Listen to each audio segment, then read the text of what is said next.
Welcome into the Belhaven Football Coaches Show. I'm Kenneth Nash, and joining me today, you'll see a couple of new faces.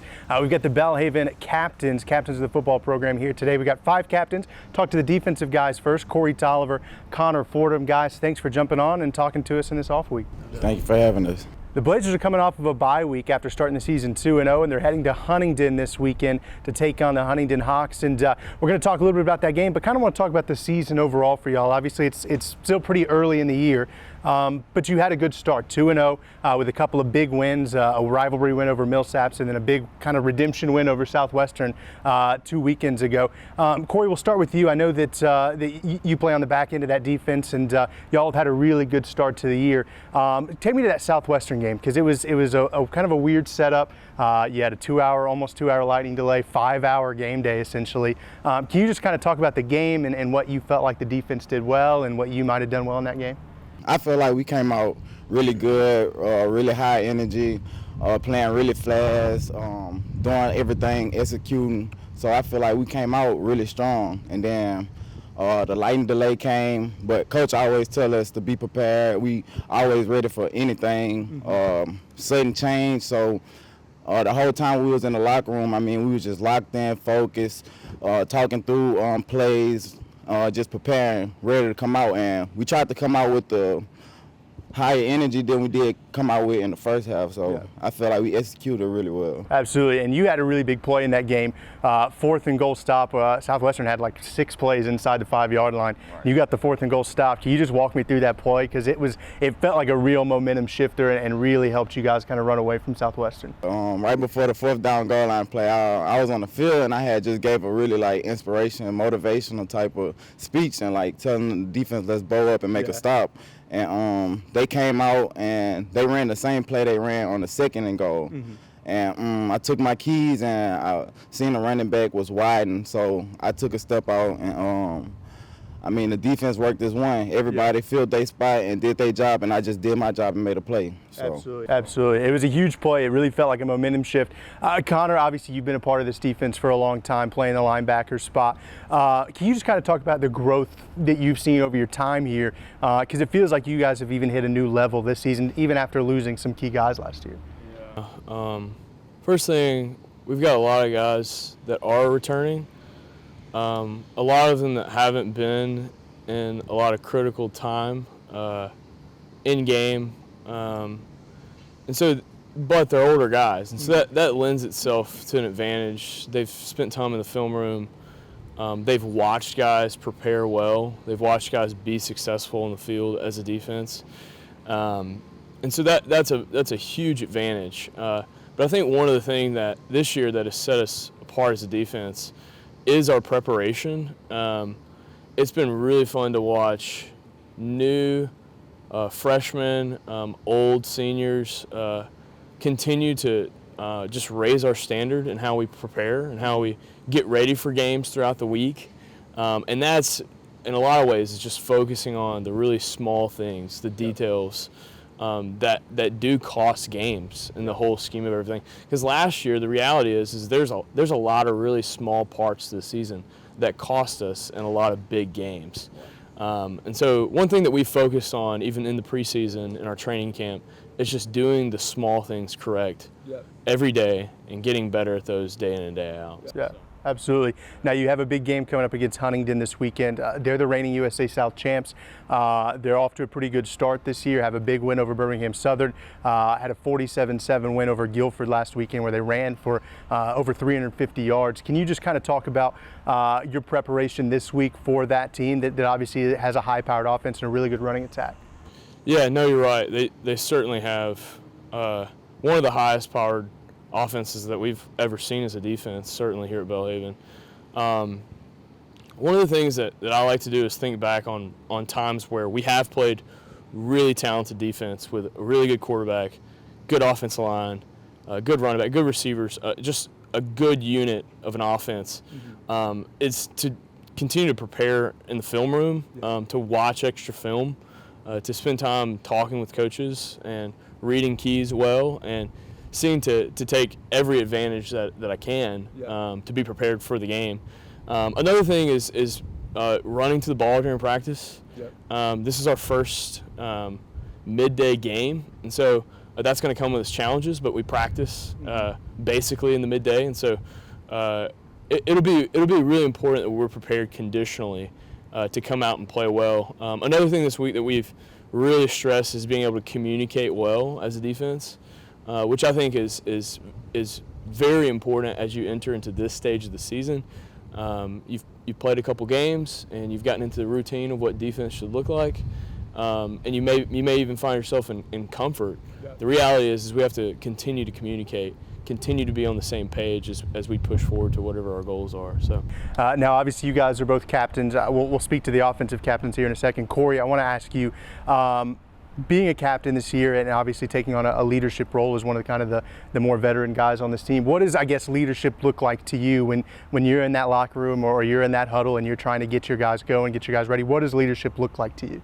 Leadership looks like to me as I just lead by example.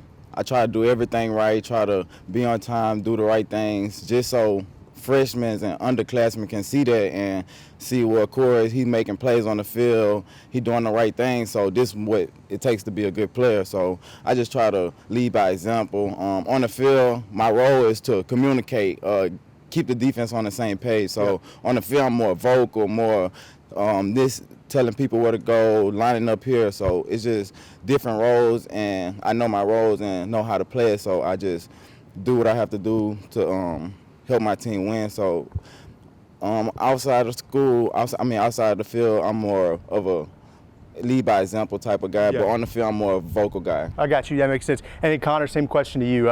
Leadership and just being able to take on a role with a team that's obviously grown a lot over the past couple of years, and being able to be a leader in each of those years, and then hopefully in a new conference, kind of new environments, continue to lead this program. Yeah, just to echo Corey, I think that's the hallmark of this team.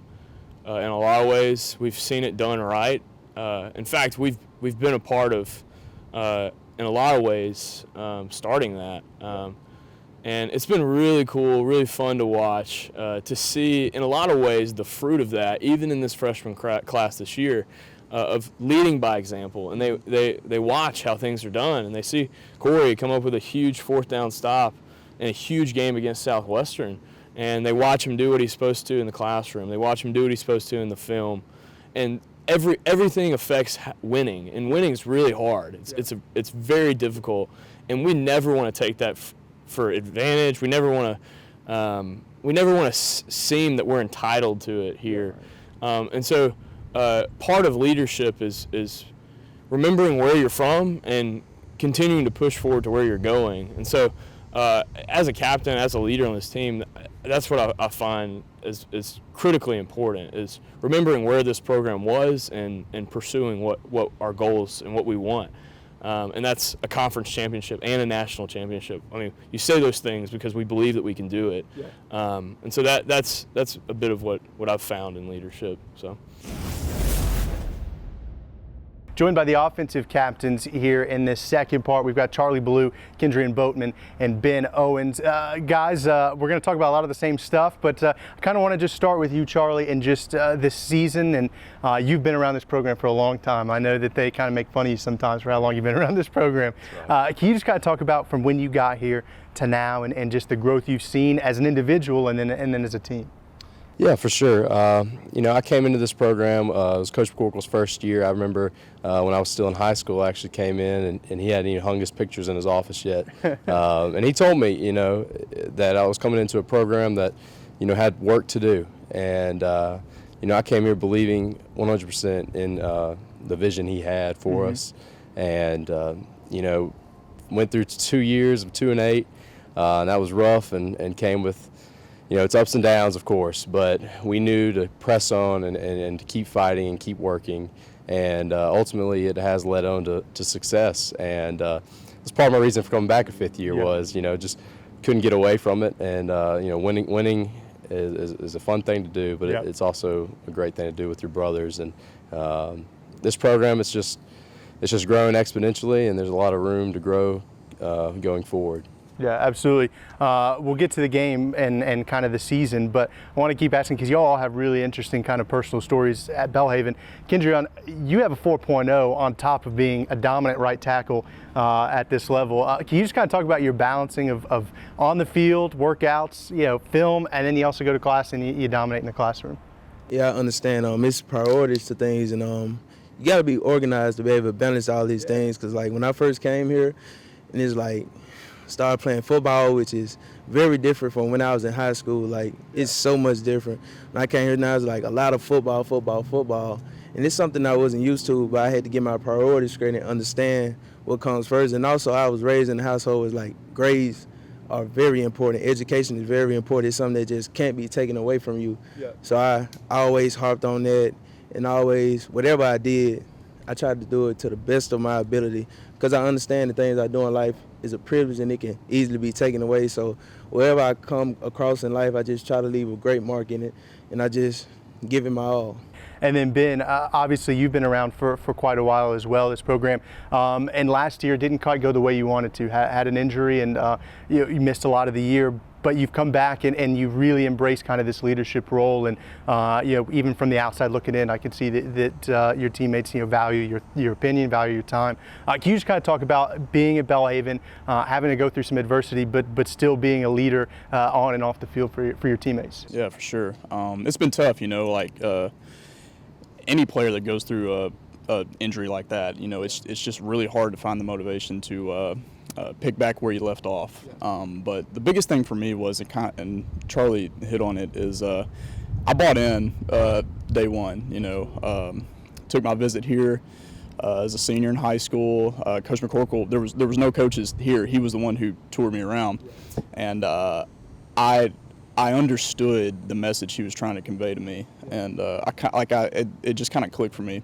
And so as the years went on, I was able to maintain that vision of the end goal, and so the easiest, or what was so pivotal for me to be able to maintain that motivation to put my head down and keep working is watching what was happening around me. Whenever I did have that injury, we were in a really, really good place. We had just had a 3-win season in the spring, on a winning streak, bringing in a freshman class that was, better than it had ever been at the time. So the program was building, and I just went, I at that point in time I had turned into a face on the team that people kind of looked up to. So it was important for me to show the guys that did look up to me at the time that, hey, if he can do it, or if he really believes in this, then I need to too. And it was kind of a way for me to promote the program in a way, because I believe it, and I wanted the other guys to as well. Absolutely, I appreciate you sharing that, because that was really cool for me. Watch from the outside to kind of see in that situation that you were 100% bought in. You could see that from the outside. I want to talk about the quarterback room, because there's a lot of talent in that room. You got Tim Johnson, yourself, Raz Pace, Blake Kirby. Can you just talk about working with those guys? Obviously, a quarterback from last year, Mayo Asagunla, graduates. He's on staff now. So there was a need for y'all to kind of step up. And you just kind of talk about the quarterback room and those guys and getting to work with those guys day in, day out. Yeah, for sure. All four of us knew that with number 7 leaving, we all had to work together to fill that gap. Not one guy needed to just decide that he needed to take over Mario's spot, because that will never happen. But it was a collaborative effort to replace that. So we all understood it, and man, and first of all, we're all just fantastic friends. Like, all four of us, they're as good as guys as they can get, and we're all extremely talented. So I think the main thing is you got 4 other guys that also believe in the same thing that I was just kind of touched on, and it's all about putting the team above yourself, right? So that's what we all believe, and we do our best to do to implement that, to show that to the rest of the offense that, hey, no matter who's out there, like we're doing this for one purpose. So that's been the coolest part about it all, and not to mention, it's 4 really good quarterbacks. So it's been fun to play with them, and we're grateful for it. Yeah. Kendrian, obviously you've been a part of this offensive line basically since you got on campus. Y'all have had a really good running attack for especially the past 3 seasons. I know offensive linemen, they like to push forward, they like to run the ball. Do you get excited when you know that not only you run the ball, you're running the ball to the right side of the offensive line? Do you get fired up to go move that defensive end? Excited is an understatement. It is so fun. Yeah. Basically, when you can just impose your will. Yeah. And like, let me see. Basically, when you can just run the ball and impose your will on someone, they can't stop you. It's a great feeling. Like, this is what offensive linemen live for. This is what we live for. I'm pretty sure Charlie can attest that. This is what we live for. Absolutely. Charlie, obviously, as the center, you've got a lot of responsibility besides just snapping the ball right. You're assisting with blocking schemes and kind of identifying where stuff is, where blitz may come from or that sort of thing. Can you just kind of talk about, when you're on the field, it feels like it's a lot of moving parts to keep track of. Can you just kind of talk about that and the help you have when you have such a great offensive line around you as well? Yeah. So I love being the center for multiple reasons, but one is having that role of kind of owning that line and directing us in the motions that we go. And every week, it's different with the defense that we're facing. So it's important to really understand who we're going against and to be able to call out the decks and the possible blitzes that we may have. And this week is one of those weeks that is very important. Huntingdon, their defense is unique and is something that we haven't seen at Belhaven. It's one of those that they throw a lot at you, and they do it in different ways. And so this week has been huge, not only in the film room but on the field, looking at those fronts and understanding them.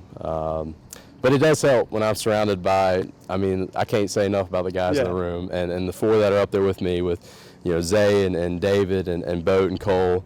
They're animals. They're beasts. I'm just honored to be out there with them every day, and it makes my job a whole lot easier when I know that they're going to go out there and dominate whoever's in front of them. Absolutely. Now, I asked Connor and Corey this question, and I want to hear all y'all's thoughts too. Obviously, being a captain, means that your teammates value your leadership, saw something that they want you to kind of be the leaders, be at the forefront for this team. So I want to get each of your thoughts. Charlie, we'll start with you. Just what has leadership been like for you on and off the field, and how have you felt like you've grown in that role? Right. I think both of them hit it well when they said, leading by example is something that I take pride in. I try to do everything right and try to kind of, when you're off the field and you may be like in the film room or just around the guys, trying to pull them aside and kind of help show them the way, because as being around here a long time, I've picked up a few things about, how to do things here. And it's important to educate the young guys so that they can do it to the next class. And that's what we're trying to build, is this continuing line of leadership, top to bottom, and for each year. Yeah. Kendrian, kind of the same thing. Leadership and the recognition of your peers that you're one of the leaders of this program. What has that kind of meant to you? It means a lot to me. I understand that it is just a great privilege to be in this position, and kind of like to piggyback off of what the previous captain said. I try to lead by example, do the things I know I'm supposed to do and do the things that I need to do and do it at a great level, so that others can see it and maybe they want to follow it. And also I try to be a servant leader. Like, I would do literally everything. I'm willing to put my body on the line for my teammates so we can be successful. I understand that it's not about me, it's about all of us. And I just do what I can to just help my teammates, serve them. They call me if they need anything. Like, as far as schoolwork, I'll help tutor my teammates, anything at any level, because I understand, it's a lot of factors that come into it when it's time to win, not just about football, it's other things off the field that can have a factor in winning. Like, you're doing great in the classroom, there's one less distraction you have to worry about when it's time to focus on football. So I just try to lead by example and serve my teammates in any way possible. Yeah, and then Ben, we'll finish with you. Kind of the same thing, just being a leader and what you feel like leadership is to you. Yeah, they nailed it, man. That's what it's all about. And for me, one of my biggest motivations for being a leader, they voted us captain, so I feel obligated to be a captain to them, and so what I try to what I try to keep my focus on whenever I'm in a captain moment or a leadership moment is like I want the rest of the team to understand that, like, you know, we have a standard that's set, and we're not just making it up, or it's not something that we're just throwing out there. It's because it's worth it. Like what we're doing right now, like one of the, you know, every year we come into fall camp, Coach McCorkle says, you know, the main goal of this program is that you leave a better man than when you came, and so, like, if we accomplish that, then we're doing exactly what we want them to do. But like, for us to lead by example and show them the ropes and set the standard, we do it because there is a reward. You know, like, this is a rewarding thing. This isn't a job. This is an incredible opportunity. Just to be a college football player is something that it's a once in a lifetime thing. Yeah. And so we we're hard on the guys, and we're tough. We have a high standard for a reason, because we know that in the end goal it's going to be something that is so rewarding and so worth it. So that's what I try to keep in my mind, remind myself, you know, that on a daily basis. Welcome back to the Belhaven Football Coaches Show. Kenneth Nash, and now joined by the actual head coach of the Belhaven football program, Blaine McCorkle. Coach, we got to talk some players. Made you wait for a little bit, but thanks for jumping on. Yeah, you bet. How fun is that to hear those guys talk? Yeah, absolutely. A lot of fun. Impressive group of young men, and we're awful proud of them. Absolutely. Love getting to talk to the players. Let's talk a little bit about this upcoming week. Obviously, you're coming off of a bye week, and you're headed into one of the biggest games that y'all are going to play this year. I know every week is a big game at this level, but you're taking on Huntington, who's the reigning conference champs. You mentioned last week they are the standard in the USA South. You're going on the road, first conference game in the USA South. Just kind of, can you give kind of your thoughts on just the overarching feeling of this weekend? I know y'all are excited, but I know that there's a lot of pressure that you guys feel to go kind of see where you measure up and hopefully set a new standard. Well, it is. Huntington is the standard in the conference. There's no question about that. It is a big game. It is on the road. It's going to be a great environment. I bet there's a huge crowd there. You know, every time you turn on the film, they've got a neat place there. They've got a stadium that's always packed, and there's tents across both end zones. There's tailgaters everywhere. So it'll be a fun afternoon for college football in Montgomery, Alabama. There's no doubt about that.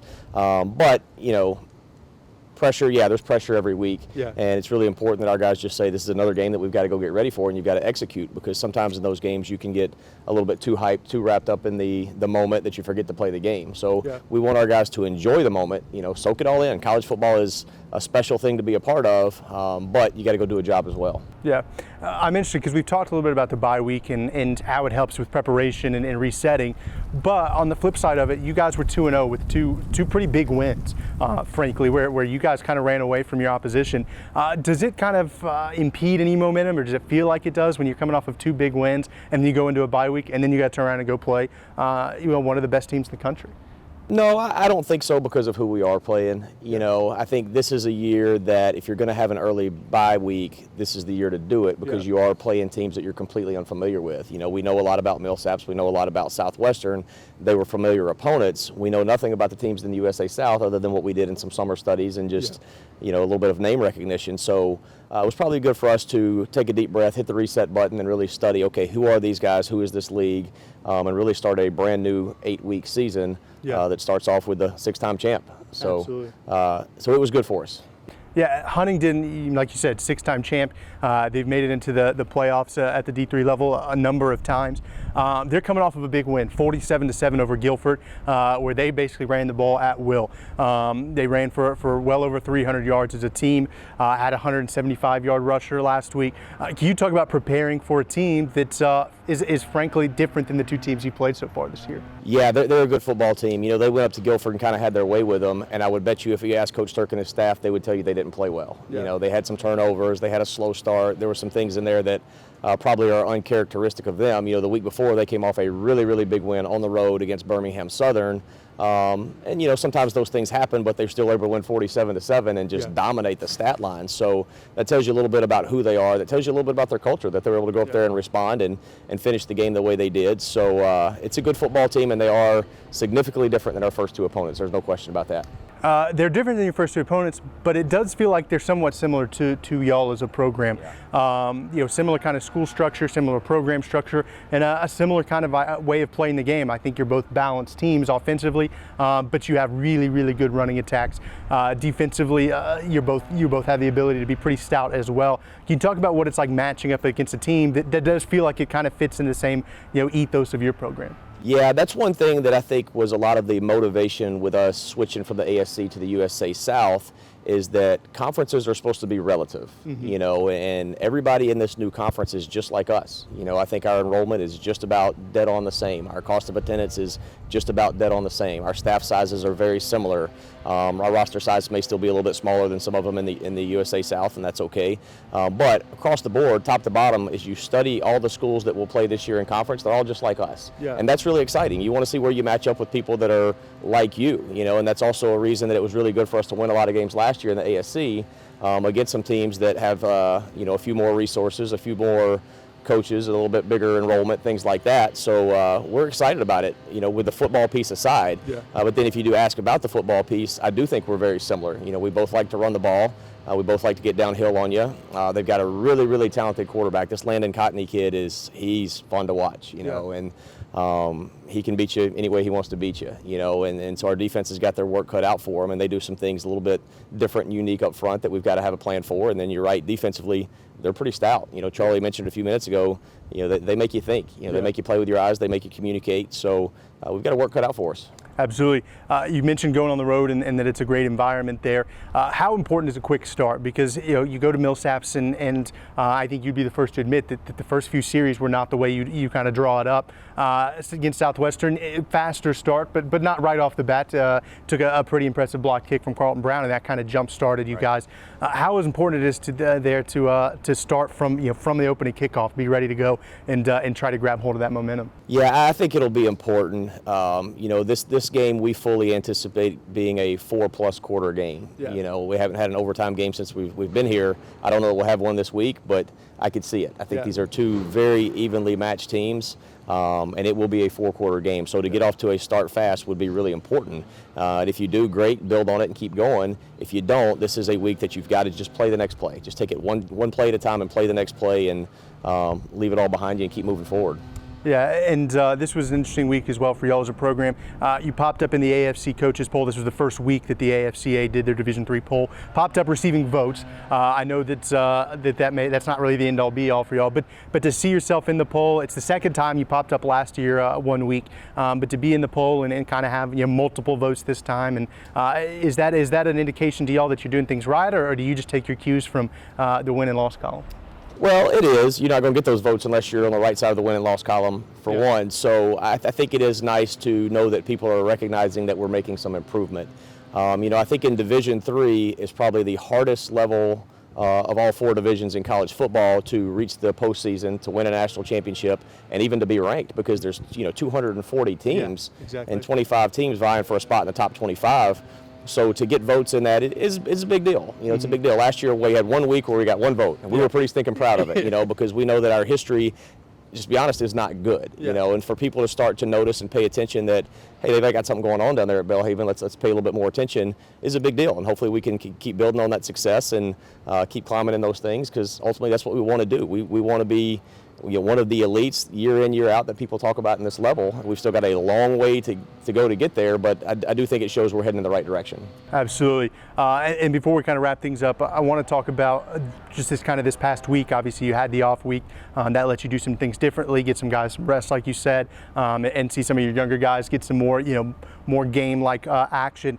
Can you just tell us what you've seen from your players this week, kind of preparing for Huntingdon, hitting the refresh and reset button, but just the preparation that you've seen, and what's the energy been like, and how are y'all feeling? Yeah, the energy's been really, really good. Last week we slowed down a little bit physically with our older guys, our guys that are playing a lot of reps. There's a couple guys we held out and kind of protected that had some bumps and bruises. And at the end of every practice last week, we let our rookies, as we call them, our guys that don't travel get any reps, they scrimmage live for 15 to 20 reps, and they had a blast doing it, and it gives them a chance to grow and get better. It gives us a chance to evaluate the future of our program, because our program is not about Huntington this week, it's about building something long term. That's what we want to do. So we got a lot of good work done there, but there has been no lack in energy and excitement for what's ahead, that's for sure. So last week seemed like it went really, really fast. This week's felt a little bit slow, because you're like, oh, let's finally get this game to us. So they'll be itching to go. Absolutely. And then to wrap up, obviously we talked to your captains, your 5 captains earlier on this show. I just want to hear from you, somebody who's been around them a lot and is, is not a player, so it's not the same, kind of semblance of leadership, I guess, from your perspective. But I want to hear your thoughts on those guys and how you felt like they've led this program this year. I think they've done a tremendous job. This is a really neat group of captains. Charlie Ballou mentioned when he came on his visit, him and his mom, I'll never forget it was just the 2 of them, and he's right. I still hadn't even hung the pictures in my office. I was brand new here, and Ben Owens wasn't but a week or so behind them, and those guys, Boatman came in the next year, but all of those guys were in our first class here, so it's neat to see how they've grown through the program and really turned into the men that God's called them to be. It's pretty neat for me to see. Ben alluded to the fact that the first goal in our program is that they leave a better man than they came, and that means something different for everybody. And there's no question those 5 will. And one of the things that's kind of cool about being a captain, and I always tell guys once they get voted captain, they didn't vote you captain to be somebody different. Yeah. They voted you captain to be you. So just keep being you, and you'll be successful in that role. And those are 5 guys that. They're self every day. They come to work, and they're guys that all of our young players really need to look to and model how they go about their business. And it's a pretty special group. Absolutely. It was fun to get to talk to them and kind of hear their Belhaven stories and where they feel like they've grown and then obviously what leadership means to them. Coach, good luck this weekend taking on Huntingdon in Montgomery, Alabama. I know it's going to be a lot of fun and certainly looking forward to that. But thanks for taking the time out. Thanks for jumping aboard. Thank you.